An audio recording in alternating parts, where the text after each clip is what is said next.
Баршаңызға қайырлы күн, құрметті менің көрермендерім. Мен сіздермен бүгін керемет құймақтың рецептімен бөлісетін боламын. Өте оңай, 15 минутта жасалып шығарылатын өте оңай рецептпен бөлісемін. Осылай өте жұмсақ, жұқа болып шығатын.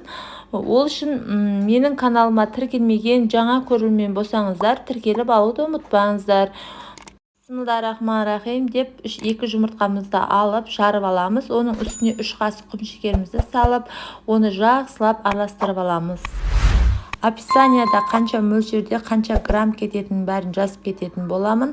Осылай бір кесе айранымызды алып, оның үстіне 1 қасық содамызды салып, 2 минутқа қалдыратын боламыз. Осылай салмамыздың ішіне 3 қасық сұйық майымызды қосып, жақсылап араластыратын боламыз. Өте оңай рецепт. Осылай жасап көрсеңіздер, сіздердің де блинчиктеріңіз өте керемет болып шығады. Осы рецепті ұзақ іздедім. Осы рецепт сәтті шыққандықтан сіздермен бөлісуді жөн көрдім. Өте керемет рецепт екен. Осы салмамыздың үстіне айранымызды құйып, жақсылап араластырамыз. Енді оған ыстық су құямыз, қайнап тұрған.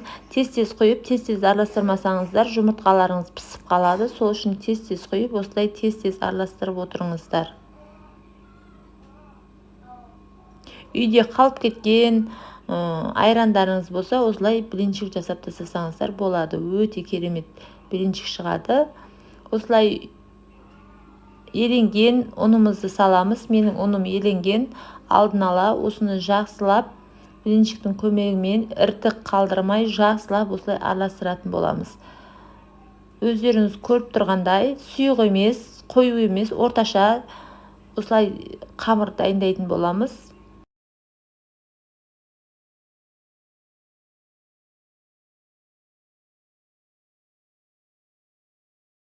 Салмасы осындай видеодағыдай осылай сұйық емес, қою емес, орташа болу керек. Енді осыны жақсылап араластырып болған екен пісіретін боламыз. Қызып тұрған тәпеншемізге осылай құйып, шет-шеті қызардау дегенде осылай аударатын боламыз. Бірінші осылай шанышқының көмегіменен шет-шетін осылай ажыратып алып, осылай аударатын боламыз. Барлық блинчиктерімді осылай пісіріп алдым. Бір айта кететін жайт, сіздерге блинчикке арнайы осындай бір тәпенше арнап қойыңыздар. Өйткені жұмыртқа қорып жүрген, күнделікті пайдаланып жүрген тәпеншелеріңіз жарамайды. Блинчиктеріңіз жабысып, қатып, күйіп кетуі мүмкін. Сол үшін арнайы осындай бір тәпенше арнап қойсаңыздар, сіздердің де блинчиктеріңіз күймей, астын майламай-ақ, осылай барлық блинчиктеріңізді осындай әдемі қылып пісіріп алатын боласыздар. Осылай екі бетінде жақсылап қызартып пісіріп алатын боламыз.